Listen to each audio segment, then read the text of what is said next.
Welcome to Advisor Talk with Frank LaRosa.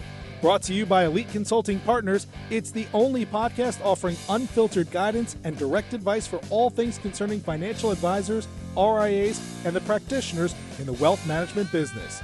Learn more and subscribe today at eliteconsultingpartners.com/podcast. And now, here's your host, Frank LaRosa.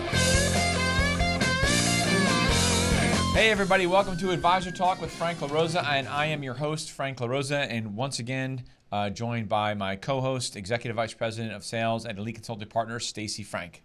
Hello, happy to be back. Welcome to the fall, I guess. Is it officially the fall since we turned back our clocks? Yes, it is, but we gain light in the morning, but we go home in the dark. Right, doesn't really help me, but that's okay. No. Anyway, today we're going to talk about a really intriguing question that we're starting to ask our advisors, and we're starting to see some things happening. And for those of you that are joining our show, I'd be remiss if I didn't say thanks for joining. If they're new to the show, thanks for tuning in. We also, don't forget, we have a YouTube channel, which is the same thing, Advisor Talk with Frank LaRosa on YouTube. You'll be able to see what our sort of the backdrop of our studio looks like, not our actual studio, but the backdrop. And if this is the first time listening, you might find this podcast style a little bit different. We basically just talk about stuff that we've been encountering with our clients throughout the course of the last week or two, three, whatever topic continue to come up that we feel you as an advisor community need to hear about, need to think about, need to be concerned about.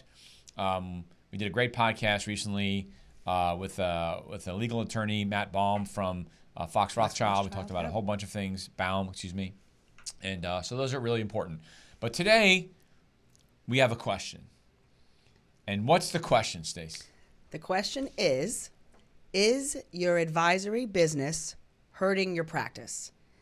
Pause. Hard stop. Right, think because about that. we think that... Well, right now, everyone's going, what the heck are they talking about? No, of course my advisory practice is not hurting my business. Right, because that's the wave of the industry. That's right. Everybody... that's where the highest valuations come from, is the recurring revenue, all the that good stuff. All that good stuff, the fee-based business.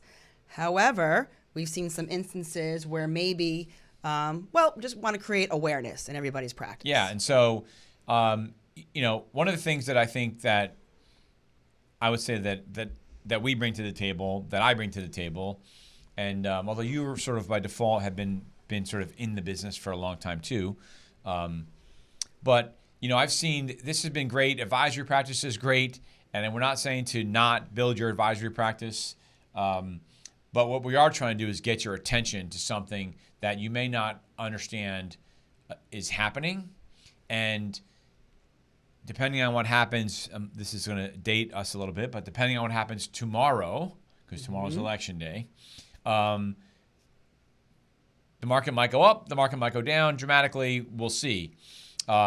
But the real question about is your advisory business hurting your practice has to do with essentially, don't take this the wrong way, but are you getting lazy because your clients have been paying you an annual fee, quarterly obviously, right, for many, many years, and the account always goes up, and you haven't been speaking to these clients. Because the fees are happening on a regular basis, sort of set it and forget it. Set it and forget it. Right. And your clients aren't calling you all that much because they see their account, it goes up, they're good, you think they're happy, and you fail to understand the long-term ramifications of not continually building your client relationships.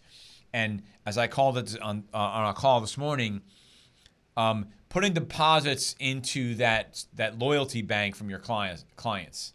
And we've seen some of our clients that are on the brink of making a move, right? You had a situation, and maybe just give some color, so that the audience understands, like, these are actually real conversations. We're not just making this up. Like, this is happening in real time with clients. Yeah, well, look, we make the assumption, and when we talk to our advisors and teams, that they have great relationships with their clients. I mean, if it's a high producing practice and you've been in the business for 20, 30, 40 years, we make the assumption that those clients have been loyal to you and that you're a great advisor. And that they might even know your name. And do they know your name? No, we were joking before. But in reality, we make that assumption, but we really need to understand better from you, the advisor, what really is the strength of the relationship you have with your clients.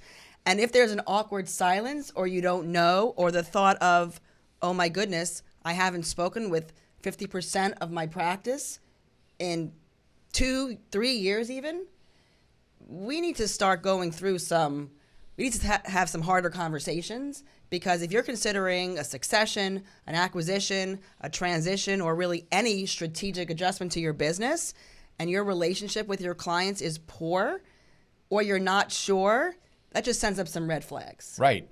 And, so I've been in the business a long time, and what I've seen, and again, we haven't seen this in quite some time because for the most part, the market has gone up since 2011 or 12, right? And so it hasn't really been an issue. But what will become an issue, and that's why today and now is when you need to make those deposits into the service bank, the loyalty bank with your clients, is when the market goes down and your client's account is down 20% and you have not been calling your clients during up markets. Number one, it gets even harder to pick up that phone and call that client that you haven't talked to in 3 years because their account's down by 20%. So that's number one. It makes it harder. So basically, you're just doubling down on the mistake. The other component that you're going to run into, and again, for those of you that have been in the business a long time, you know exactly what I'm talking about. Now that client is going to get their statement. They haven't talked to you in 3 years. Their account's down 20%, and they just got an advisory bill for $3,000. You know what's happening next, right?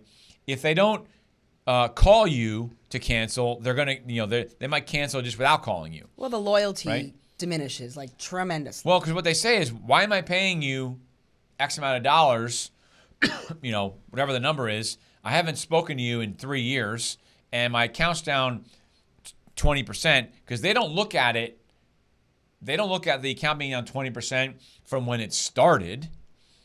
Meaning, if you've been working with that client for 20 years and they had, 200,000 with you, and now they have, 2 million, and now it's down to 1.8 million, right? They're not going backwards and saying, they don't look at it like, oh, they made 1.6 million, right? They look at it like, I just lost 200,000. Right. That's just the nature of what really happens in a really bad market.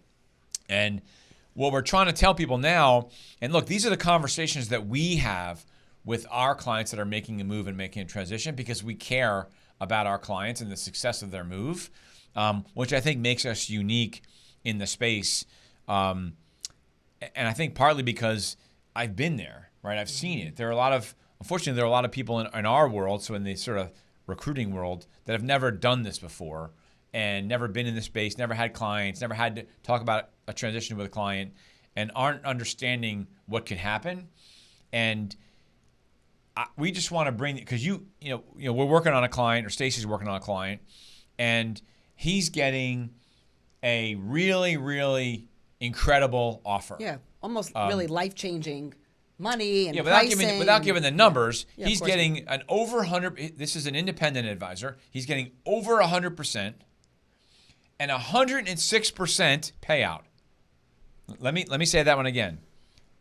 106% payout for 9 years. 9 years. For 9 years. I mean, think about what that offsets in terms of cost and expenses.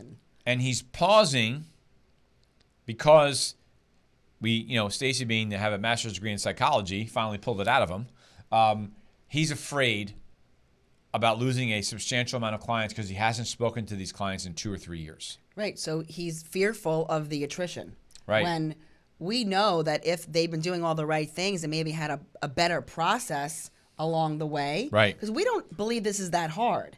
If you can systematize the way that you continue your outreach or birthday cards or whatever it is, right, milestone events in your client's life, then you get to the point of making this kind of a milestone change, and you really don't have to worry if you've been doing it all along.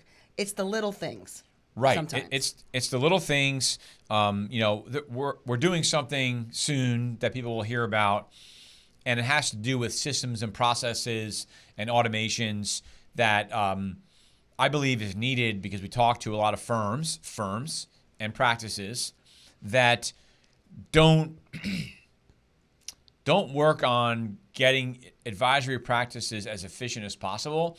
And that's why this was an interesting topic, because with what we're gonna be working on for our clients, it'll automate a lot of this stuff. So it'll automate your quarterly meetings, your semi-annual meetings, your birthday cards, your touch points when a new client comes on board. What are the 5 or 6 things that happen when the client says yes, or the prospect says yes to becoming a client, right? How do you systematize your meetings with the reports and which clients get what? How do you systematize just reaching out and talking to a client? Not even about investments, not even about their account.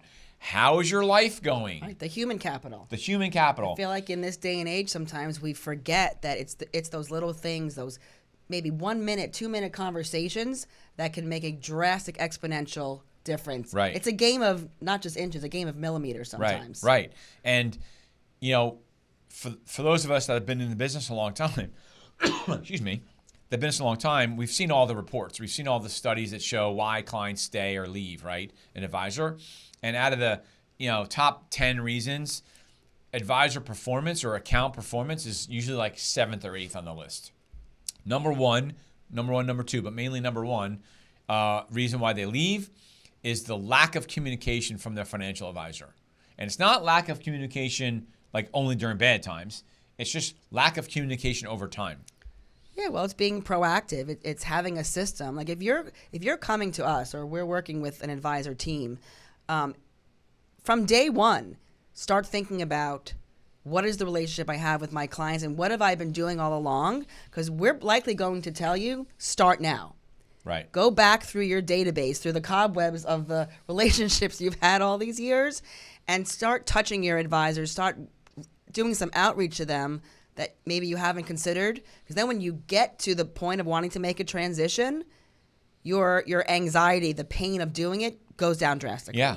I call it showing your clients the love. Show them the love. Right. The process that we take our clients through, which we think is unique, can take anywhere from as short as 6 months to as long as 9 months or a year. A few years even. Right. Well, we've had those Right. Yeah, but that's not because of our process. That's because of No. the participants. Right.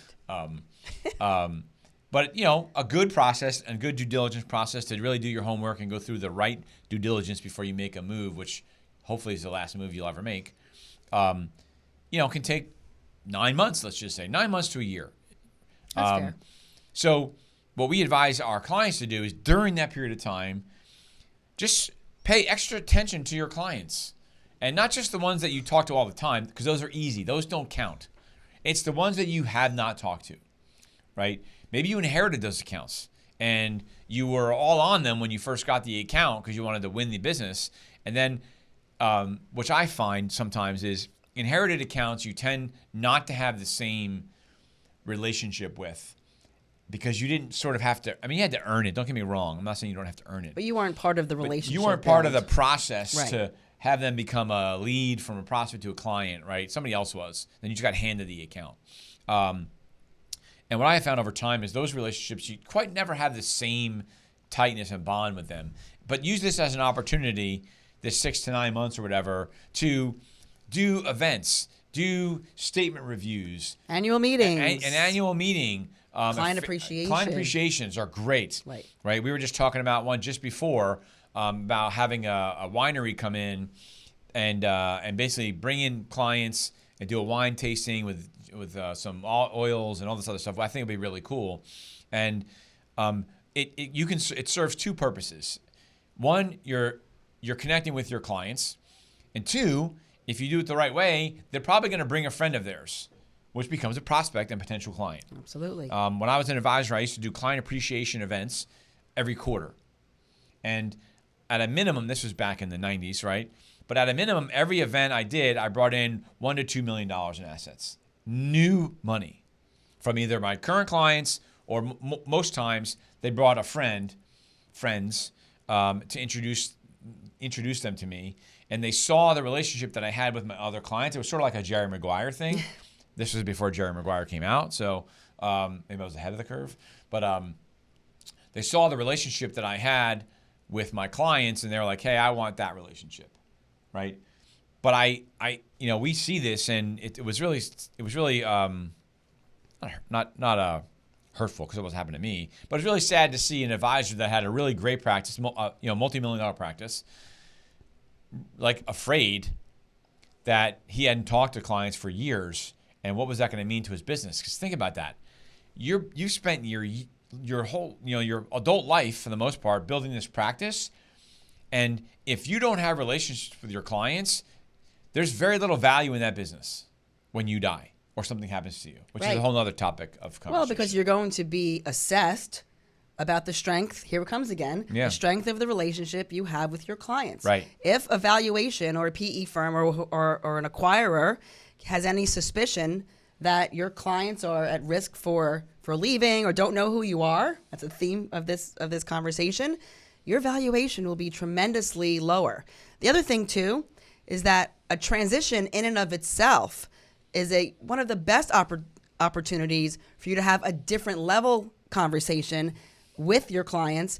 And we've seen advisors all the time just grow the day they move, because they're reaching to clients, having conversations in different ways. Like, I care about you, I care about your family, and the multi-generations that you've referred to me, the advisor, that you're selling yourself short if you're not, if you don't know who all those people are and they don't know who you are, because the transition is an opportune time to grow your business. Right. In and of itself. I think that advisors are afraid that when they make a transition that they're afraid about the perception of what the transition is to the client. And what I would tell you is that's nothing about then positioning. It's up to you to position it the right way. And the way you position it, like you just said, Stace, is it's about the client. Yeah, you're getting money and all that good stuff, and I would not be bashful about telling them that. When I moved from Prudential Securities to Smith Barney years ago, this is back in the 90s, I told my clients that I got paid a lot of money to move. I mean, back then it was not a lot of money, but relatively speaking it was. And my clients were so excited for me and happy for me and congratulations. And I had some clients sending me like congratulations cards and flowers and all that. Like, they're sending me flowers, right? Because we had that kind of relationship and bond, and I was honest with them about why I was doing it to help to help put me in a better position to better serve them. And that's what it was all about. And, getting to know your clients is really, really important. Go ahead. You want to say something? Oh, no. Oh. Just that it's just a very opportunistic time to have a much deeper conversation that maybe you haven't had in 2 years with your clients. Hey, I was thinking about you. And it doesn't have to be a long phone conversation. It could be an email. You get your staff involved in this. It can be a 5-minute call. Right. Not even. But to not have that relationship for years and years and years, you're just losing opportunity. And take that call honestly. Hey, Bob, it's Frank from wherever. It's been. I can't believe it's been 2 years since we spoke last. Just be upfront about it. Man, time flew by. I can't believe it. And I feel bad having spoken to you, but how things are going. I know your accounts are doing well, but that's not really why I'm calling. Just really want to call to see how you're doing. I know, how's Jill doing? I know last time I talked to her, she was getting her master's degree or whatever. Like, bring something into the conversation. You will immediately bring them into the present time. Exactly. And oftentimes it's, oh, hey, by the way, I was speaking with my friend up the street. Yeah. Like, it is without you even asking. Right. Oh, I'm so glad. It's so funny you called. Right. I'm not sure if you knew, but I just retired from my company that I was there for 30 years, and I had to roll over my 401k. Yeah, or I'm thinking of selling my business. Or I'm thinking about selling my, right. All of these things happen. Like, in my opinion, there's no downside to calling a client, even if you haven't spoken to them in 2 years or 3 years. Just be honest about it. Man, I can't believe time is flying by. Like, how you doing? Just move on to the conversation and get to re-know them again. That happens with me with people sometimes, with, I'll say, friends that I haven't talked to in a couple of years, and when you talk to them, it's like you sort of make those little pleasantries and then you just move on. How you doing? And you're right back to why they became a client of yours in the first place, because they liked your company. Right. They like talking to you. Gosh, I've appreciated you being a client of ours. It can just be, it's just the little human nature that you throw in. Right. Can make all the difference in the world, especially if you're thinking about a change. Like, don't get to the point where you're excited and go through the process and you're really, looking forward to this new partnership with firm XYZ, and then you really think about your clients and realize that they don't really know who you are, or the rapport isn't strong. Yeah. And look, we're not suggesting advisors don't know their clients. We're not suggesting that at all. But some just don't. It's just a huge, yeah. I've seen it. Advisors, unfortunately, it got too easy with advisory business. Don't take this the wrong way. Yeah. Sometimes they get a little lazy, and I don't mean it that way. In that they get a little, maybe lazy is not complacent. Complacent is a better word, right? They get a little complacent again because clients are making money. Clients aren't really calling. Everybody's happy. Right? Everybody's happy. So what do I need to call the client for? Because you have to. That's why. Because it's good business. Right. It's good business. It's good business, and it's called being a good human being, right? They're entrusting their investments with you. You owe it to them to at least call them once in a while. And I just think that it's an easy thing to do. If you're having a hard time, you have a lot of clients, and you have a decent staff, then you have to automate it as best you can. Think about all of the touch points that a client goes through in your practice, and figure out ways to automate that stuff so it is, I'm not going to say idiot-proofs it, but it systematizes it, right? Yep. Makes it repeatable. Right. Here's an idea that I think is something that you should think about, and I'm saying this because you still have time to do it. Something that many people have gotten away from. We still do this, but it creates a unique opportunity in a moment in time, and that is, I know everybody sends holiday cards and happy holidays and all that good stuff at the end of the year, but send a Thanksgiving Day card.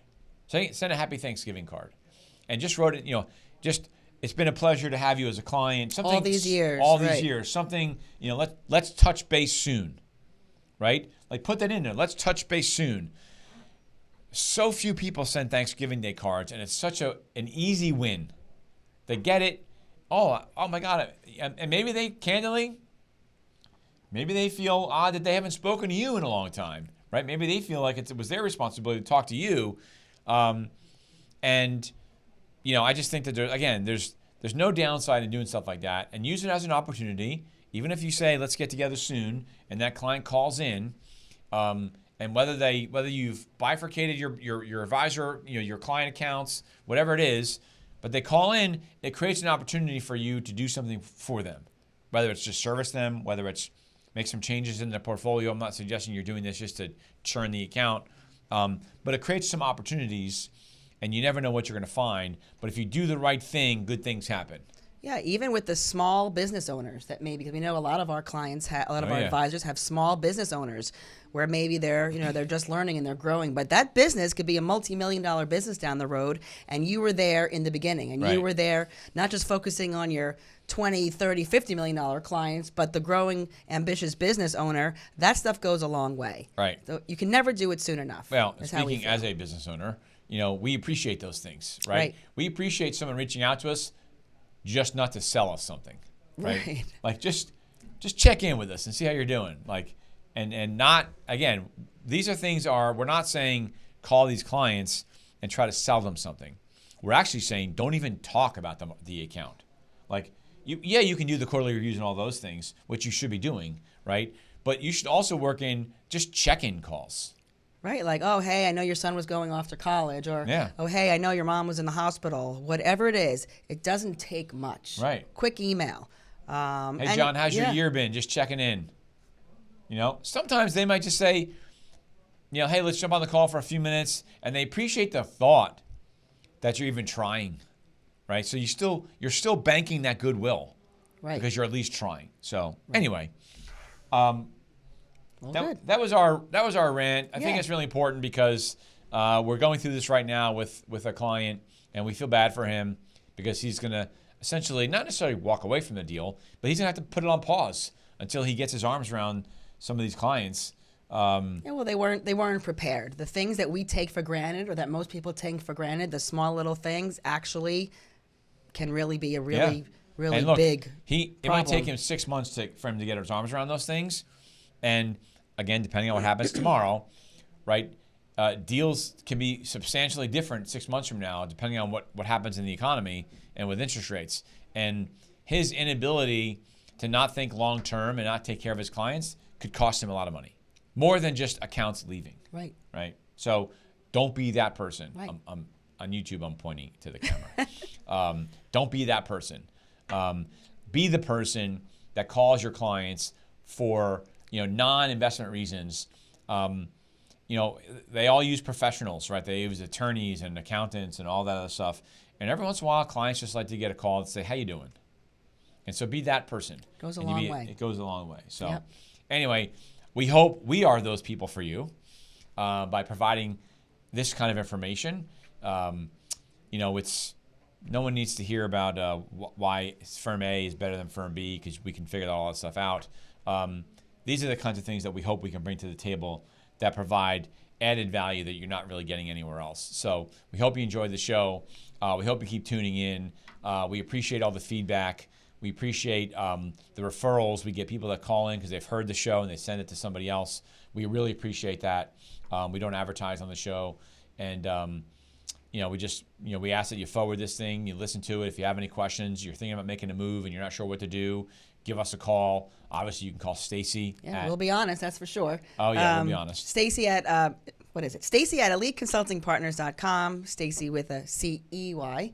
And my number is 856-816-6322, or you can call Frank at 856-316-4651, or Frank at eliteconsultingpartners.com. And even more importantly, don't forget to check out my Instagram account, which is franklarosa.elite. We're just over 262,000 followers. Wow. So there's a lot of great content on there. Some of it's business, some of it's motivational, some of it's just cool stuff, like cars and everything. So just check us out there. You can DM me if you have any questions. We've had some great clients reach out to us through Instagram. And we're here to help you with anything. We have a marketing company. If you're looking for marketing advice and guidance, how do you build your Instagram account up to 260-some-odd-thousand followers, which isn't a ton, but in our space it is. We have a marketing company that will be able to help you customize all your content, things that aren't really going on right nowadays. I think we can do a lot better at that. If you're looking to grow your practice through acquisitions, we have our M&A team that can help with that. And we've been seeing a lot of traction there. So we've got a lot of cool stuff going on. The advisor is the center of our universe, and we're here to help you. So if you want help, just give us a call. Thanks a lot, and thanks for tuning in. Thanks, everybody. Bye-bye. Thanks for listening to Advisor Talk with Frank LaRosa. If you're looking for more advice or solutions on any topics in the financial services industry, or you just want to subscribe to our podcast, head on over to eliteconsultingpartners.com/podcasts.